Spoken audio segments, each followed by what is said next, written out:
Bismillahirrahmanirrahim. Assalamualaikum warahmatullahi wabarakatuh. Alhamdulillahirabbil alamin wa bihi nasta'in ala umuri dunya waddin. Asyhadu an la ilaha illallah wahdahu la syarikalah wa asyhadu anna Muhammadan 'abduhu wa rasuluhu sallallahu alaihi wasallam la nabiyya ba'dah. Rabbi shrah li sadri wa yassir li amri wahlul 'uqdatam min lisani yafqahu qawli. Alhamdulillah, puji syukur kita ucapkan kehadirat Allah Subhanahu wa taala. Allah yang Maha Pengasih lagi Maha Penyayang, yang Maha Ahad, yang Maha Esa, yang Maha Tunggal, yang tidak pernah beranak dan tidak pernah diperanakkan. Salawat dan salam kepada Nabiullah Muhammad sallallahu alaihi wasallam. Allahumma shalli ala Muhammad wa ala ali Muhammad. Uswatun hasanah buat kita semua, contoh suri tauladan hidup buat seluruh umat manusia. Baik saudara, kembali kita berbincang-bincang tatap muka kembali berkaitan tentang ya biasa masih sekitaran atau seputaran perbandingan agama. Ini pagi ini cuaca agak mendung ya, agak mendung. Kemungkinan akan ada hujan ini. Kemungkinan akan ada hujan ya. Semoga rahmat Allah turun pagi ini memberikan nikmat dan rezeki kepada seluruh makhluk hidup ya, berupa curahan air hujan tentunya hujan yang diharapkan adalah yang memberikan berkah dan rahmat Allah ya, tidak yang membawa azab dan tidak membawa bencana terhadap kehidupan seluruh makhluk hidup. Baik saudara, yang akan kita bicarakan kali ini adalah berkaitan tentang Barnabas. Barnabas sebagaimana yang kita ketahui dan pada beberapa video saya yang sebelumnya sudah juga menyentuh berkaitan dengan Barnabas. Kali ini saya ingin memperkokoh tentang kedudukan Barnabas itu sendiri, baik secara unsur manusianya maupun dari unsur Injilnya sendiri, Injil Barnabas itu sendiri yang saat ini atau yang sekarang ini Injil Barnabas tentu tidak diterima oleh saudara-saudara kita yang beragama Kristen atau umat Kristiani. Ya, kita tidak menolak klaim mereka begitu, tidak menyalahkan, karena memang itu bahagian dari dogma yang mereka terima dari para petinggi-petinggi gereja ataupun para petinggi-petinggi agama umat Kristen. Namun yang akan kita soroti saudara, ataupun yang pantas kita gali lebih lanjut, memunculkan suatu pertanyaan dalam benak kita, benarkah Barnabas itu pembohong? Ya. Kenapa itu yang menjadi topik pembicaraan kita?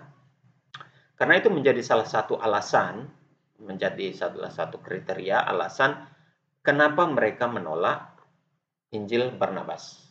Ya.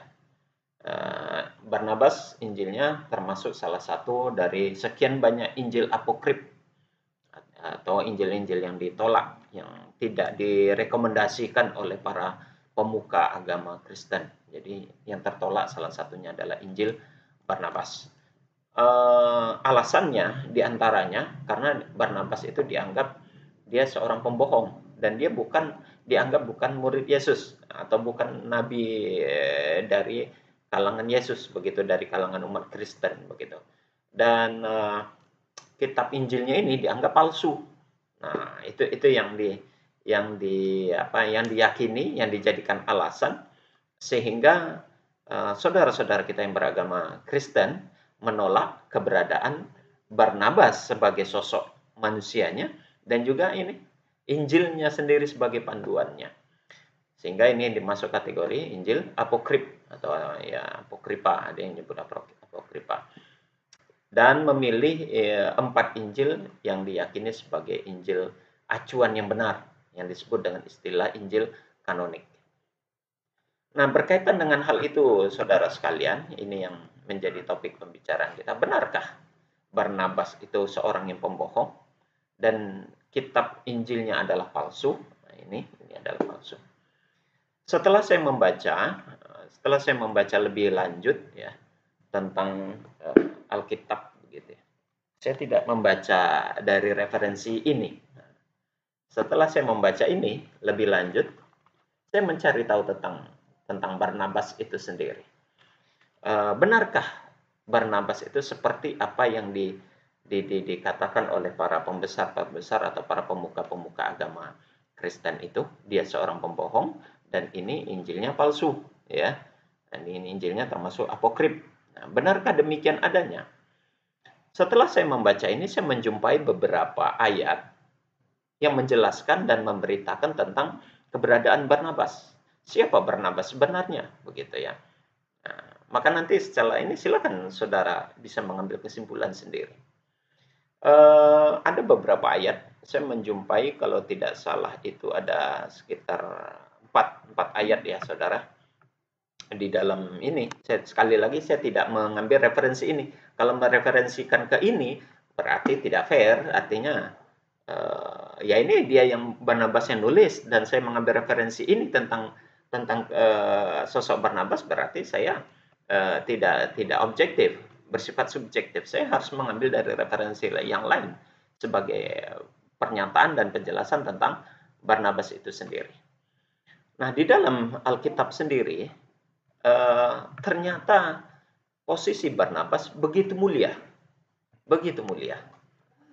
dan dia orang yang dapat dipercaya, bukan pembohong. Sekali lagi, Barnabas sosok yang mulia, bukan pembohong, dan justru Paulus atau Markus itu orang-orang yang mendapat pengajaran yang merupakan pengantarnya adalah Barnabas, sehingga mereka dapat menulis Injil yang dipercaya, termasuk yang dimasukkan ke dalam Injil kanonik gitu ya. Nah, saya jumpai ini, saudara, silakan dibaca. Kita baca bersama-sama. Dalam Kolose, ini dalam Perjanjian Baru, Injil Kolose, dalam surat Kolose pasal 4 ayat 10. Kita baca bersama-sama dan kita cermati bersama-sama. Di situ tertulis ayatnya begini. Salam kepada kamu dari Aristarkus, temanku sepenjara, dan dari Markus, kemenakan dari Barnabas. Tentang dia, kamu telah menerima pesan. Maka terimalah dia apabila dia datang kepadamu. Saudara, dalam Kolose pasal 4 ayat 10 ini ada menceritakan tentang Barnabas, ya, yang dimana Markus sendiri ternyata keponakan dari Barnabas. Itu dijelaskan, temanku sepenjara, dan dari Markus kemenakan Barnabas, ya. Nah, Kolose ini menyebutkan bahwa dalam surat ini dijelaskan bahwa kalau seandainya Barnabas itu datang menyampaikan pesan, maka diperintahkan untuk menerima itu. Ajarannya, pesan yang dimaksud adalah ajarannya. Jadi kalau Barnabas ini menyampaikan pesannya, ajarannya tentang Injil, tentang Alkitab, terima. Jadi tidak boleh ditolak. Jadi kalau saudara-saudara Kristen, saudara-saudara kita yang beragama Kristen menolak ini, itu bertentangan dengan Kolose ini pasal 4 ayat 10. Ya. Jadi Paulus sendiri memerintahkan untuk menerima ajaran yang ada disampaikan oleh Barnabas. Lah, tapi kenapa sekarang justru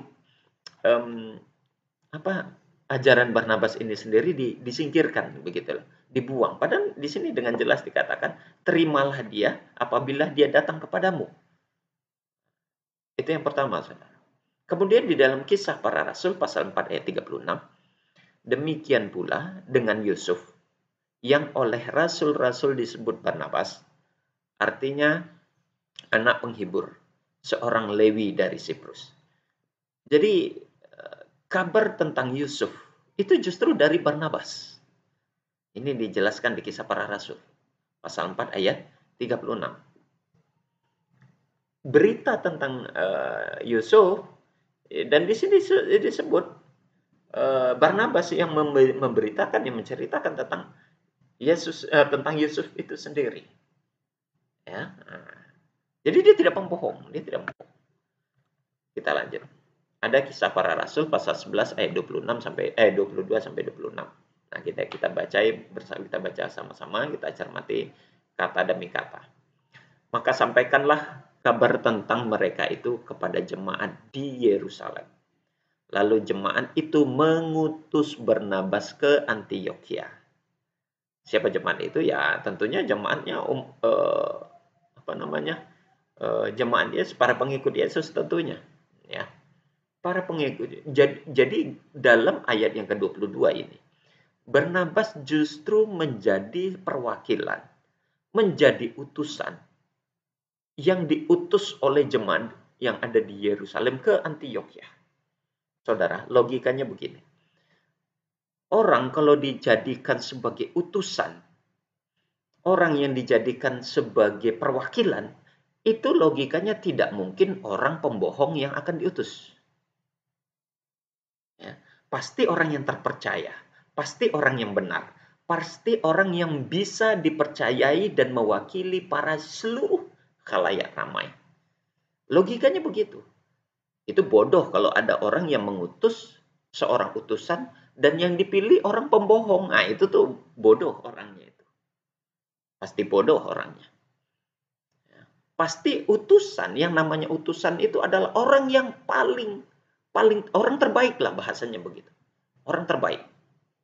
Tidak mungkin orang yang paling jelek dipilih, ditetapkan sebagai seorang utusan.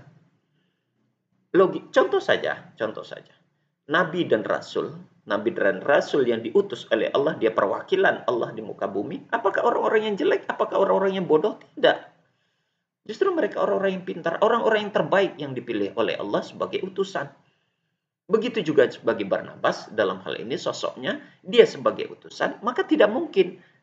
Kalau dia sebagai utusan, dia sebagai orang yang pembohong, itu tidak mungkin dipilih. Justru ayat ini, kisah para rasul ayat 22 ini menunjukkan secara akal sehat, menjelaskan bahwasanya Barnabas bukan seorang pembohong.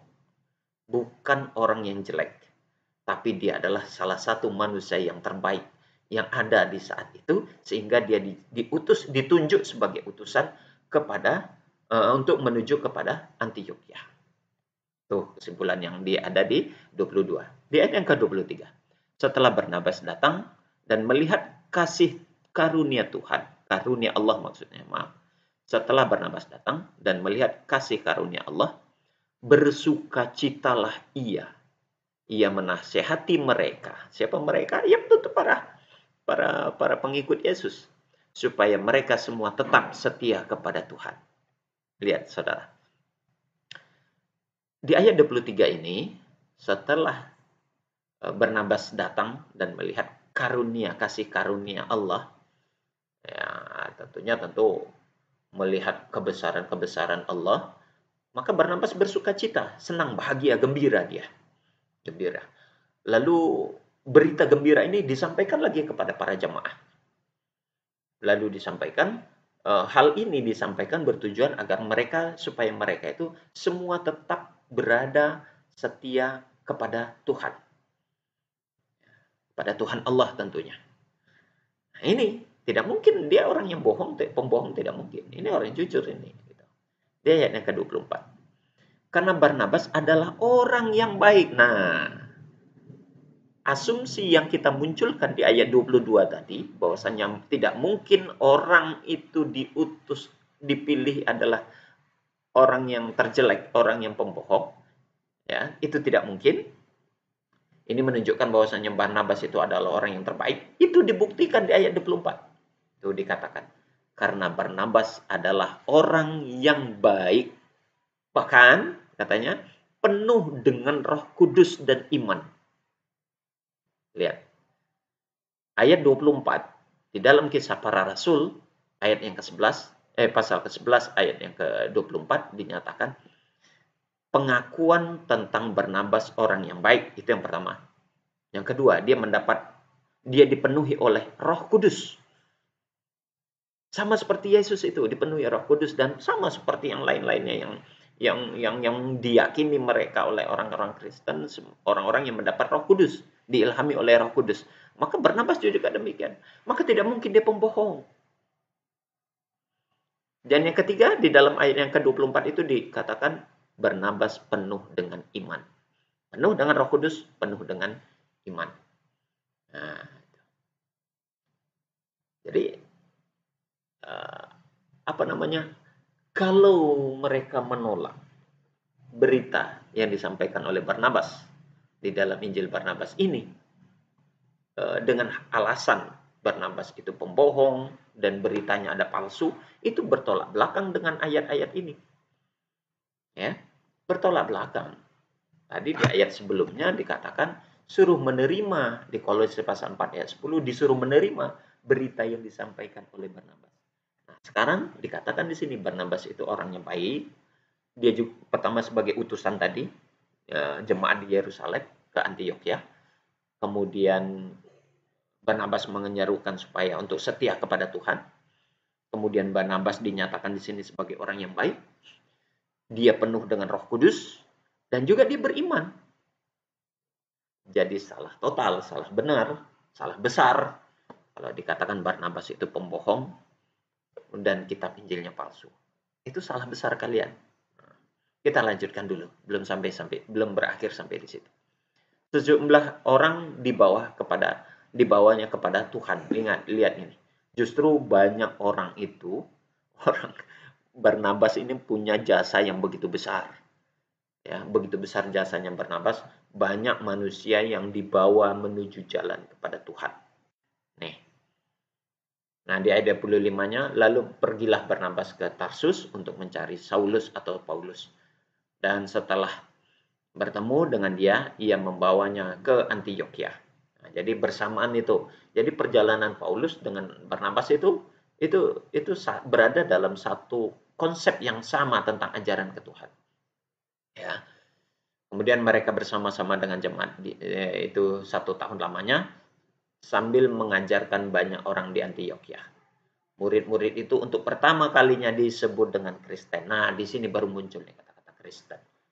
Ya, di masa Yesus tidak. Munculnya kata-kata Kristen itu justru Barnabas dan Paulus mula-mula yang mengenalkan. Nah, gitu toh, ya. Kita lanjut dulu. Meski nanti pada akhirnya Barnabas dan Paulus memiliki konsep yang berbeda. Di dalam Injil Barnabas ini, Barnabas sendiri mengenalkan Allah itu, Yesus itu seperti apa. Yesus itu bukan Tuhan. Sama konteksnya itu bahwasanya tentang konsep keesaan Allah yang ada di dalam beberapa ayat di dalam Alkitab. Salah satunya Yohanes pasal 17 ayat 3 yang menyatakan bahwasanya Tuhan itu adalah Allah dan Yesus hanya sekadar utusan. Nah, begitu. Kemudian di Kisah Para Rasul, nah ini surat yang keempat di Kisah Para Rasul ayat 15 pasal 35 sampai 37 dan 39. Kita lihat.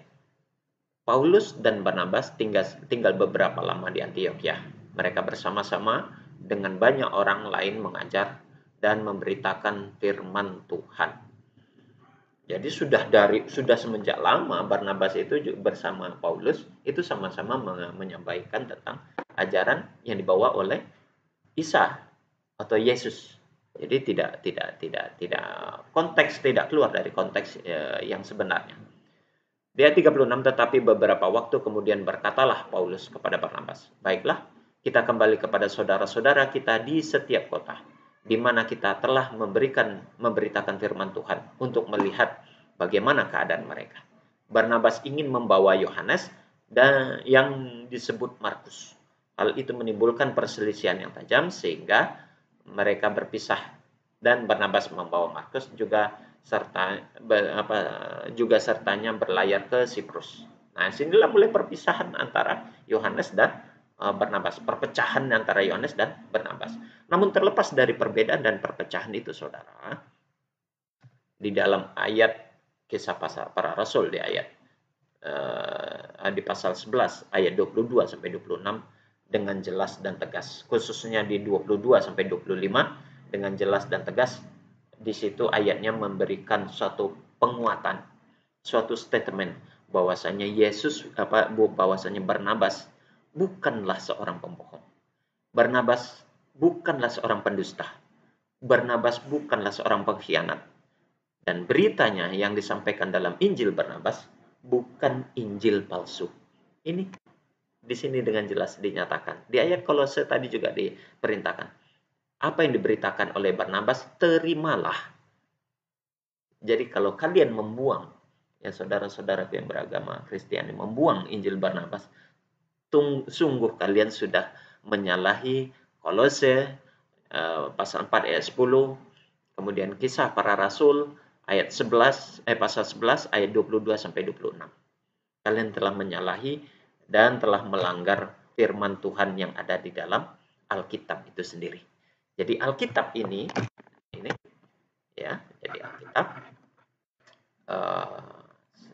jadi Alkitab ini justru tidak memberitakan, tidak mengabarkan, dan tidak menyatakan bahwasanya Barnabas seorang pembohong.